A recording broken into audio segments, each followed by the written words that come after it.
ಮಹಾದೇವಿ ಅಮ್ಮ ಶ್ರೀಚಕ್ರವಾಸಿನಿ. ದುಷ್ಟರ ಶಿಕ್ಷೆಗೆಂದೇ ಇರುವ ಈ ತ್ರಿಶೂಲ ಏನು ಮಾಡಬಲ್ಲದು ಎಂಬುದನ್ನು ಈ ಪಾಪಿಗೆ ತೋರಿಸು ಮಗಳೇ. ಓಂ ಶಿವೋಹಂ ಓಂ ಶಿವೋಹಂ ರುದ್ರನಾಮಂ ಭಜೇಹಂ. ಇದೀಗ ಈ ಶ್ರೀಚಕ್ರ ಸ್ವರೂಪಿಣಿಯಲ್ಲಿ ಐಕ್ಯವಾಗಿರುವ ಶ್ರೀಚಕ್ರ ಲೋಕ ಕಲ್ಯಾಣಕ್ಕಾಗಿ ಹೊರಗೆ ಬರುವ ಸಮಯವಾಗಿದೆ. ಅದಕ್ಕೆ ಈ ಮಗು ಮರಕತಲಿಂಗ, ಸ್ವರ್ಣಲಿಂಗ, ಮಾಣಿಕ್ಯಲಿಂಗ, ಫಣಿಲಿಂಗ, ಭಸ್ಮಲಿಂಗಗಳಾದ ಪಂಚಲಿಂಗಗಳನ್ನು ತಂದು ಪ್ರತಿಷ್ಠಾಪನೆ ಮಾಡಬೇಕು.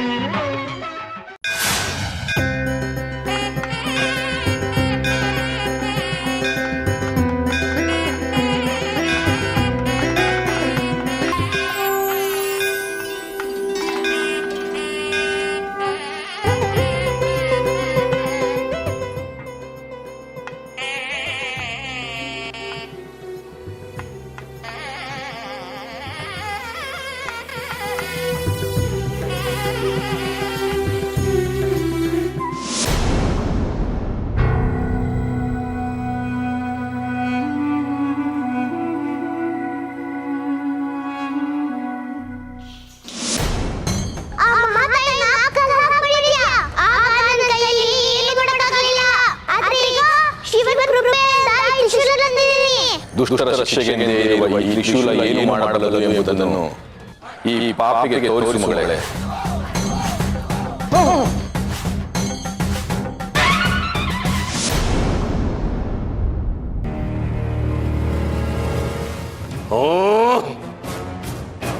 ತಪ್ಪಿಸ್ಕೊಂಡ್ಬಿಟ್ರು, ನನ್ನ ಬಂಧನದಿಂದ ಅಮ್ಮನವರು ತಪ್ಪಿಸ್ಕೊಂಡ್ಬಿಟ್ರು. ಬುದ್ಧಿ ಇದೆಯೇನ್ರಿ ನಿಮಗೆ?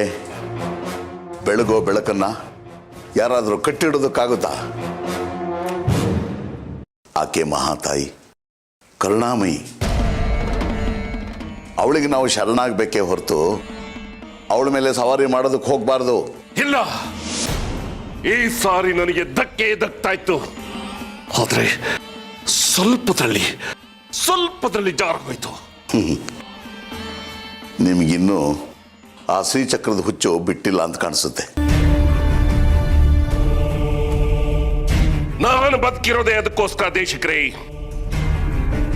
ನನ್ನ ಕೊನೆ ಉಸಿರೋವರೆಗೂ ಅದನ್ನು ಪಡ್ಕೊಳ್ಳೋದಕ್ಕೋಸ್ಕರ ಯುದ್ಧ ಮಾಡ್ತಾನೆ ಇರ್ತೀನಿ. ಅದ್ ಸಿಗೋವರೆಗೂ ಹೋರಾಟ ನಿಲ್ಸಲ್ಲ. ಇದು ಹೋರಾಟಗಾರನ ಛಲ. ಪರಮಾತ್ಮ ಶ್ರೀಕೃಷ್ಣ ಕೂಡ ಶಿಶುಪಾಲ 101 ಸರಿ ತಪ್ಪು ಮಾಡೋವರೆಗೂ ಕಾದಿದ್ದ. ಬಹುಶಃ ನಿಮ್ಗಿನ್ನೂ ಆ ಕಾಲ ಬಂದಿಲ್ಲ ಅಂತ ಕಾಣುತ್ತೆ.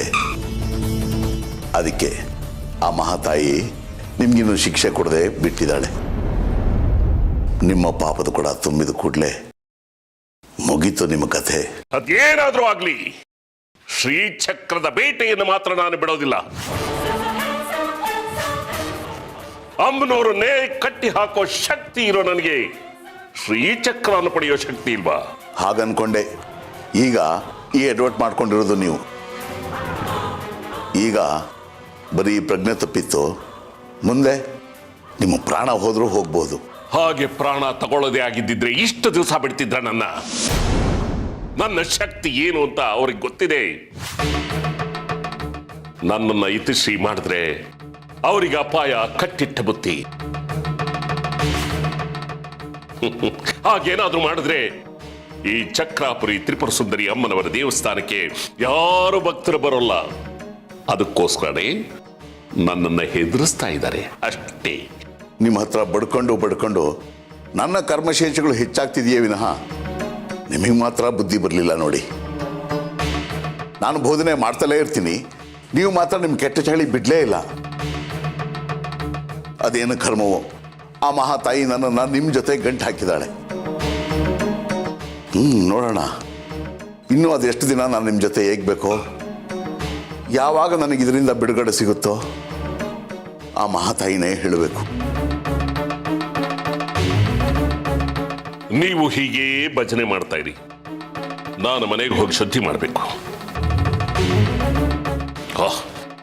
ಅದೇನು ತ್ರಿಶೂಲನೋ ಅದೇನು ಬೆಂಕಿನೋ ಹಬ್ಬ ಮೈಕೆ ಎಲ್ಲ ಸಿಕ್ಕಾಪಟ್ಟೆ ನೋಡ್ತಾ ಇದೆ.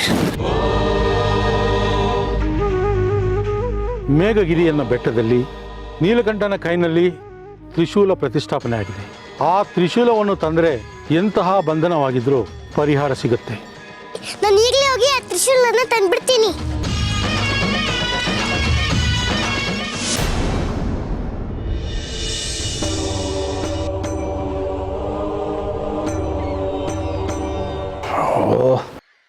ಧ್ಯಾನದಲ್ಲಿ ಕುಳಿತುಕೊಳ್ಳೋಕ್ಕೂ ಆಗ್ತಾ ಇಲ್ಲ.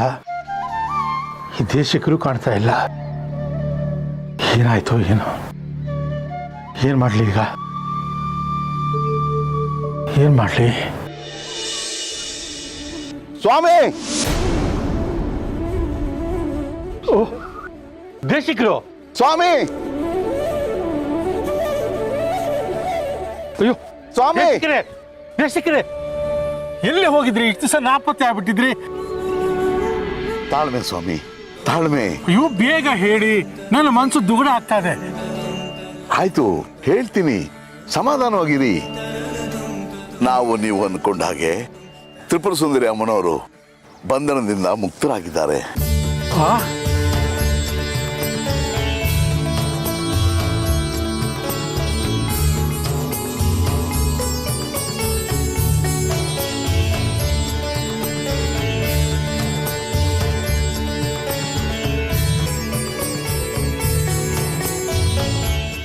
ಏನು? ಇನ್ನೊಂದು ಸರ್ತಿ ಹೇಳಿ. ತ್ರಿಪುರ ಸುಂದರಿ ಅಮ್ಮನವರು ಬಂಧನದಿಂದ ಬಿಡುಗಡೆ ಆದ್ರು. ಸತ್ಯವಾಗ್ಲೂ ಹೇಳ್ತಿದ್ದೀರಾ? ಸತ್ಯವಾಗ್ಲೂ ಸ್ವಾಮಿ. ಒಟ್ಟಿನಲ್ಲಿ ಈ ದೇವ ಸಂಕ್ರಾಂತಿ ಸಮಯದಲ್ಲಿ ಅಮ್ಮನವರು ಬಂಧನದಿಂದ ಬಿಡುಗಡೆ ಆದ್ರಲ್ಲ, ಅಷ್ಟು ಸಾಕು ಸ್ವಾಮಿ, ಅಷ್ಟು ಸಾಕು. ಅಮ್ಮನವರು ಎಲ್ಲರಿಗೂ ಒಳ್ಳೇದು ಮಾಡಲಿ. ಈ ಸಮಯದಲ್ಲಿ ಸೂರ್ಯದೇವ ತನ್ನ ಕಿರಣಗಳಿಂದ ಅಮ್ಮನವರಿಗೆ ಅಭಿಷೇಕ ಮಾಡೋದನ್ನು ನೋಡಿ ಕಣ್ತುಂಬಿಕೊಳ್ಳೋಣ. ಈ ದಿವ್ಯ ಅನುಭವ ನಮ್ಮ ಜೀವನದಲ್ಲಿ ಇನ್ಯಾವತ್ತೂ ಸಿಗುವುದಿಲ್ಲ. ಒಟ್ಟಿನಲ್ಲಿ ಈ ಸಂಕ್ರಾಂತಿ ಹಬ್ಬ ಎಲ್ಲರಿಗೂ ವಿಶೇಷವಾಗಿದೆ. ಹೌದು ಸ್ವಾಮಿ, ತಮ್ಮ ಮಾತು ಅಕ್ಷರಶಃ ಸತ್ಯ. ಮತ್ತೆ ನಮ್ಮ ಜೀವಿತಾವಧಿಯಲ್ಲಿ ಇಂಥ ದಿವ್ಯ ಅನುಭವ ಆಗುವುದು ಅನುಮಾನನೇ ಸರಿ. ಈಗ ನಮ್ಮ ಪಾಲಿಗೆ ಸಂದಿರೋದೆ ಅದು ಯಾವ ಜನ್ಮದ ಪುಣ್ಯನೋ ಏನೋ. ಅಮ್ಮನವ್ರಿಗೆ ಕೋಟಿ ಕೋಟಿ ನಮನಗಳು. ಇಲ್ಲೇ ನಿಂತು ನಮನಗಳು ಅಂತ ಹೇಳೋದಕ್ಕಿಂತ ಅಮ್ಮನವ್ರ ದೇವಸ್ಥಾನಕ್ಕೆ ಹೋಗಿ ದೀರ್ಘದಂಡ ನಮಸ್ಕಾರ ಮಾಡೋಣ. ಬನ್ನಿ ಹೋಗೋಣ. ಆಯ್ತು, ಬನ್ನಿ.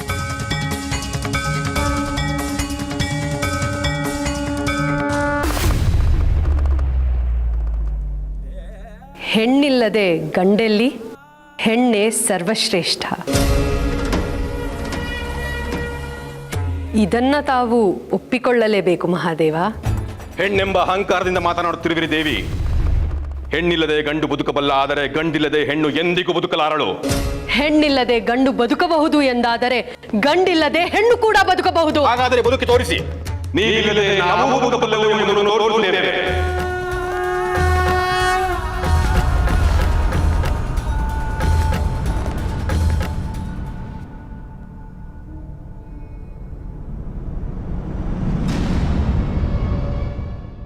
ನಾನು ಬಂಧನಕ್ಕೆ ಒಳಗಾಗದೇ ಇದ್ದಿದ್ರೆ ನೀವು ಬರ್ತಾನೇ ಇರಲಿಲ್ಲ ಅಲ್ವಾ ಸ್ವಾಮಿ? ನಿನ್ನನ್ನು ಬಂಧನದಿಂದ ಮುಕ್ತಿಗೊಳಿಸಲೆಂದೇ ನಾವು ಮೇಘಗಿರಿಯಿಂದ ಇಲ್ಲಿಯವರೆಗೂ ಬಂದಿದ್ದು ದೇವಿ. ನಿಮ್ಮನ್ನ ಕಾಣೋದಕ್ಕೆ ನಾನು ಬಂಧನಕ್ಕೊಳಗಾಗಬೇಕಾಗಿತ್ತು. ನಿಮ್ಮದು ಎಂಥ ಕಲ್ಲು ಮನಸ್ಸು. ಶಿವನೆಂದರೆ ಕಲ್ಲು, ಕಲ್ಲು ಕರಗಿದರೆ ಮೋಕ್ಷ. ಈಗಲಾದರೂ ಒಪ್ಕೊಳ್ಬೋದಾ ಪಾರ್ವತಿ, ಗಂಡೇ ಉತ್ತಮ ಎಂದು? ನನಗಾಗಿ ನಿಮ್ಮ ಕಲ್ಲು ಮನಸ್ಸನ್ನ ಕರಗಿಸಿಕೊಂಡು ನನ್ನ ಬಂಧನ ಮುಕ್ತಿಗಾಗಿ ಬಂದಿದ್ದೀರಾ. ಇದೊಂದು ಅಮೃತಗಳಿಗೆ. ಈಗ್ಯಾಕೆ ಮೇಲು ಕೀಳುಗಳ ಚರ್ಚೆ? ಶಿವ ಪಾರ್ವತಿಯರು ಸೇರಿದ್ರೆ ತಾನೆ ಲೋಕ ಕಲ್ಯಾಣ. ನಿನ್ನ ಮಾತು ಒಪ್ಪುವಂಥದ್ದೇ ಪಾರ್ವತಿ. ಗಂಡು ಹೆಣ್ಣು ಸಂಸಾರದ ಬಂಡಿಯ ಎರಡು ಚಕ್ರಗಳು. ಎರಡು ಸಮನಾಗಿ ಸಾಗಿದ್ದಲ್ಲಿ ಸಂಸಾರ ನಿರಾತಂಕವಾಗಿ ಸಾಗುತ್ತದೆ. ಅವೆರಡರಲ್ಲಿ ಒಂದು ಹೆಚ್ಚು ಕಮ್ಮಿಯಾದರೂ ಬಂಡಿ ಸಾಗಲಾರದು.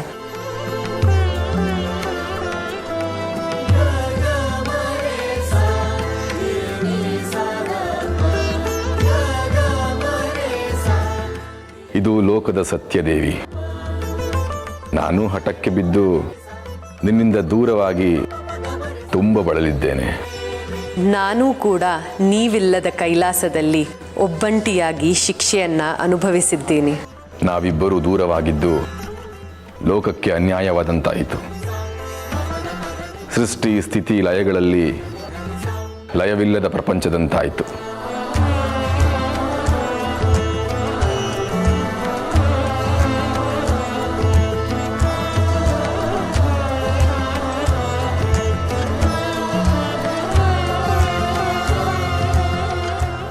ಹೌದು ಸ್ವಾಮಿ, ಮಾನವರು ಸಣ್ಣ ಪುಟ್ಟ ಗೊಂದಲಗಳನ್ನು ಸೃಷ್ಟಿ ಮಾಡಿಕೊಂಡು ದೂರವಾಗುವುದು ಸಹಜ.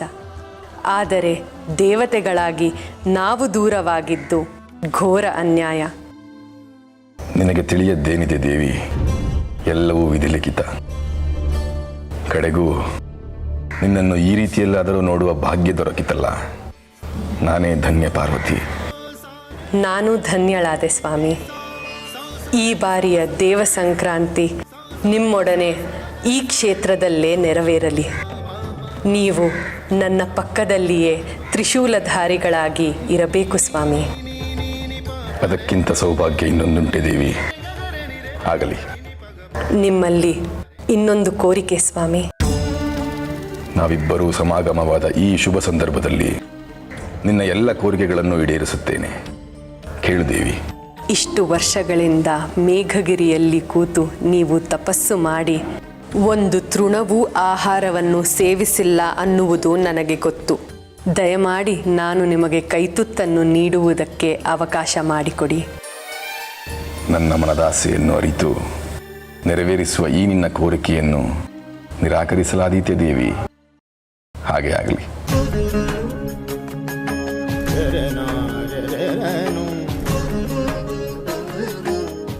ಹಿರಣ್ಮಯಿ,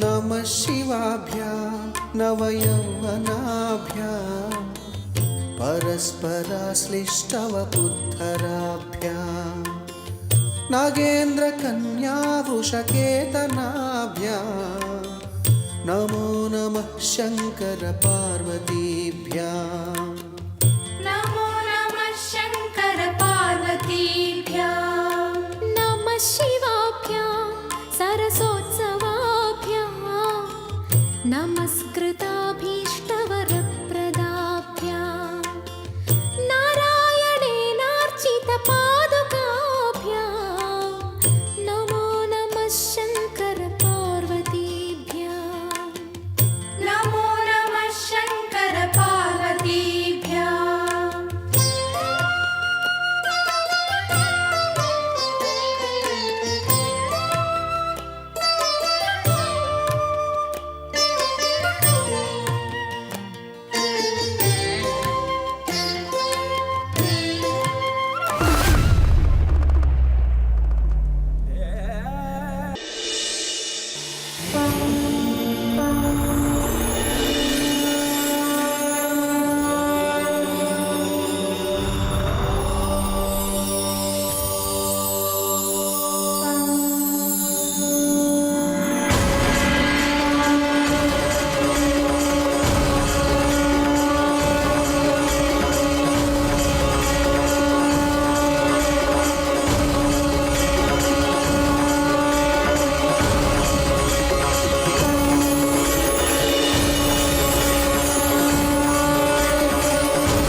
ದೇಶಿಕರೇ, ಇದೆಲ್ಲ ಹೇಗೆ ಸಾಧ್ಯ ಆಯಿತು?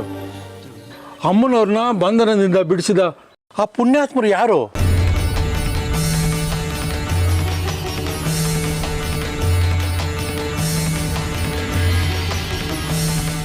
ಆ ಪುಣ್ಯಾತ್ಮರು ಬೇರೆ ಯಾರು ಅಲ್ಲ ಸ್ವಾಮಿ, ಅದೊಂದು ಪುಟ್ಟ ಮಗು, ಸಾಕ್ಷಾತ್ ನಮ್ಮ ಹಿರಣ್ಮಯಿ. ಅಮ್ಮನವ್ರನ್ನ ಬಿಡುಗಡೆ ಮಾಡಿಸೋ ವ್ಯಕ್ತಿಗೆ ಇರಬೇಕಾದ ಜಾತಕಕ್ಕೂ ನಮ್ಮ ಹಿರಣ್ಮಯಿ ಜಾತಕಕ್ಕೂ ಅಕ್ಷರಶಃ ಹೋಲುತ್ತೆ.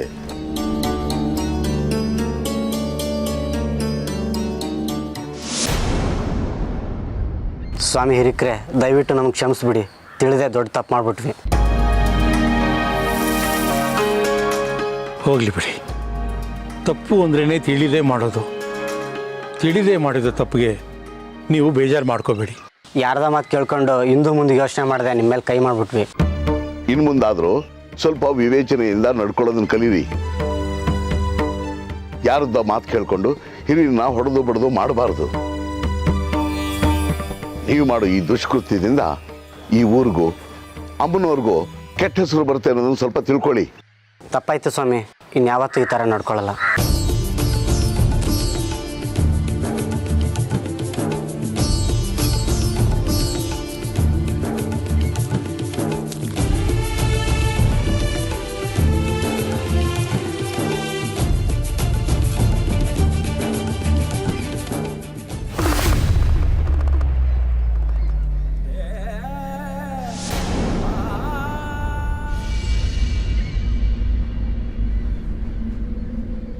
ಯಾಕೆ ಸ್ವಾಮಿ, ಏನಾಯ್ತು?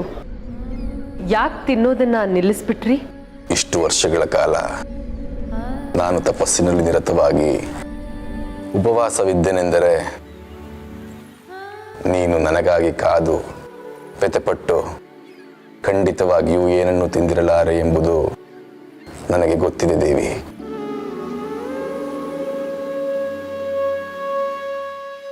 ಈಗ ಮೊದಲ ತುತ್ತಿನ ನೈವೇದ್ಯ ನಿನಗೆ, ನಂತರದ ಪ್ರಸಾದ ನನಗೆ.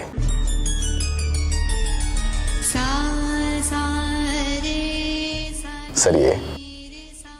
ಇಲ್ಲಿ ಕೈ ನೀಡು.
ಲೋಕ ಕಲ್ಯಾಣವನು ಕೋರಿ ಶಿವನು ಪಾರ್ವತಿ ಪರಿಣಯಕ್ಕೆ ವರನಾದನು. ಸತಿಗೆ ತನ್ನ ತನುವಲ್ಲಿ ಸಹಭಾಗ ನೀಡುತ್ತ ಅರ್ಥ ಅರ್ಧನಾರೀಶ್ವರನಾದ